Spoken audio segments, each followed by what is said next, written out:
we've got a couple more minutes, so also wanted to kind of throw in there. Well, actually, let's go, Liz. Since we're still talking sports, let's talk about Damar Hamlin real quick.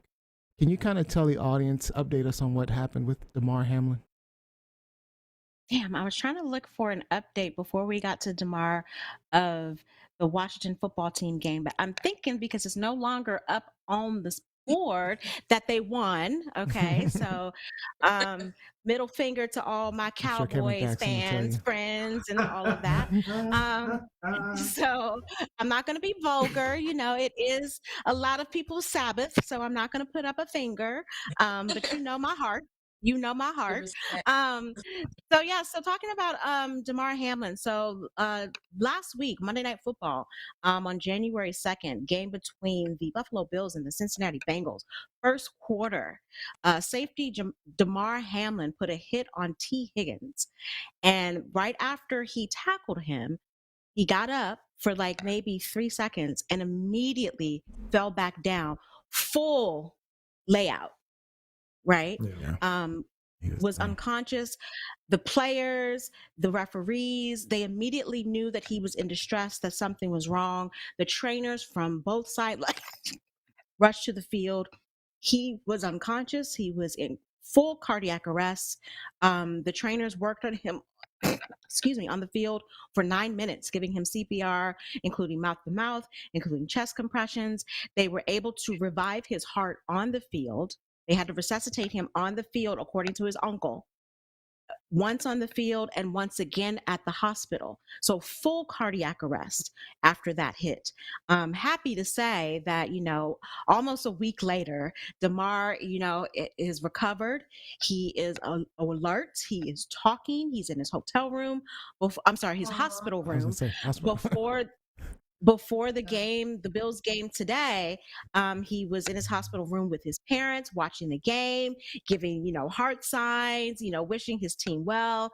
And it captured everyone's heart Yeah. this week because very rarely do we see something this serious live. Mm-hmm. Now, granted, this isn't the Mhm. first time this has happened in sport, Of course not. but very rarely do we see it live. And everyone, was leaning on what they use for faith, whether it be prayer, whether it be burning sage or what have you.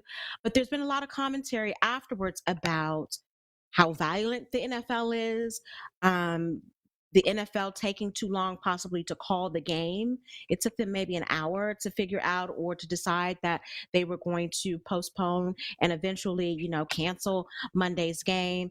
There was a lot of comments on, social media. Social media is the devil, y'all, but a lot of comments on social Mm-hmm. media about what happened. But, just talking about that, like, I don't know if you guys, saw the replay of what happened. I'm sure you've heard about it at Yeah, I least saw it. once over the past week. So just curious about, your comments and your thoughts Yeah, I on mean, what transpired. I'm curious if you guys think that there's anything we can do to kind of prevent. I mean, is the NFL doing enough? Should we stop playing football? I mean, what I know Lizzie is a no, but I'm It's just curious. I'm curious with Johnny and Rob.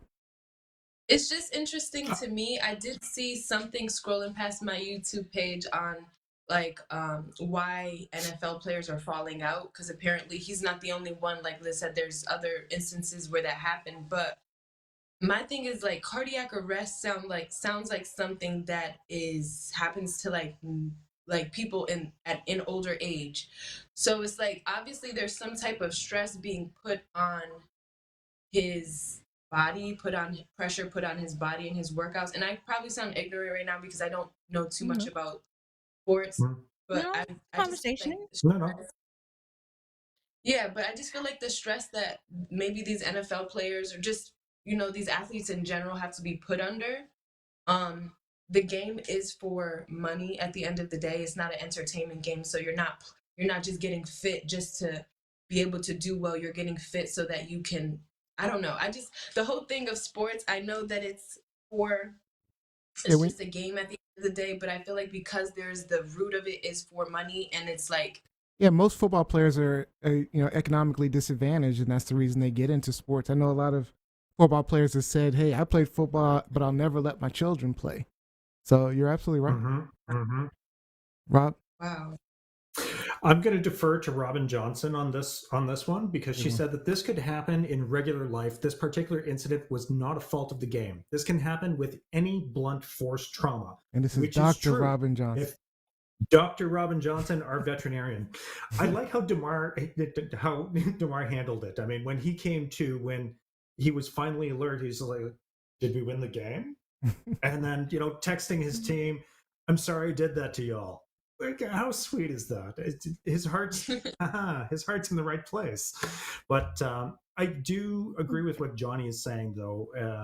These professional athletes train at a level that we can't imagine. Think of your worst, most painful workout you've had, and this is what these people do. Oh God, yeah. And then some. Right. And then some. That's true. So they do put a lot of strain on their They bodies, do. Johnny. That's why they're well compensated, because, and like you said, they're commodities at the end of the day. They're there to generate wealth for the club owners. Yeah. And Cash.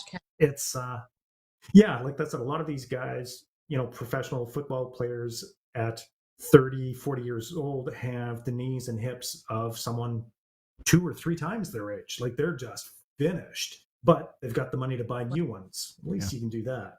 Yep. But right. Final thought, Liz.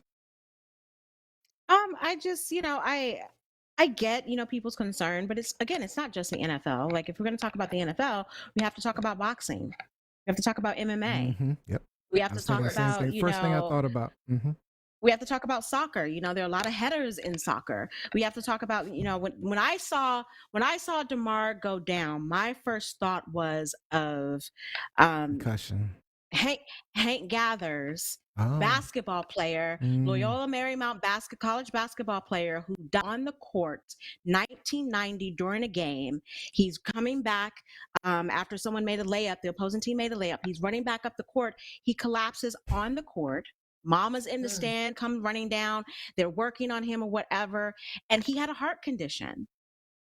But he died in that moment. Mm-hmm. It happened again in the NBA with Reggie Lewis for the Celtics. Mm-hmm. Very similar situation. Like, it happens in sports, unfortunately. So it's not. I mean, it happens in regular life. It's not even just sports. It happens in regular life. I mean, I know people. Matter of fact, a good friend of mine was playing soccer and he just dropped dead. It's actually a similar thing. He had a heart cardiac arrest. Good college friend of mine, and he's young guy. This was probably like 5 years ago. Just died. I mean, he was just playing. I mean, no, he wasn't a extreme athlete or anything. He was just having fun. I think it's natural for everyone to overreact and say, "Oh my God, we should ban this or whatever," but never. In reality, this is so abnormal. Mm-hmm. Like, it does happens, not happen, but it is every relatively day. rare. I think what we can do and hope for improvement and be thankful that, the Buffalo Bills training staff was equipped with trainers who knew what to do immediately, instantly, and they had the equipment to take care of him. So if we're going to do anything moving forward, whether it be at the high school level, the college level, or the professional level, make sure that equipment is on the sideline to take care of these players. If somebody goes down, if something happens, if there's some type of sudden heart change, rhythm change, or whatever, that they are able to handle it and take care of the players. I think that's the one thing I would like to see. And again, I applaud, the trainer for the Bills, because many people have said, if not for his swift action, Damar would not be with us today. And so props to him for jumping in and doing what he did. All right. Is this truth, lies, shenanigans? We got to close this one out. Lies, shenanigans. This is, of course, a lot of truth today. Look at that. A lot of truth. Everybody's got truth today.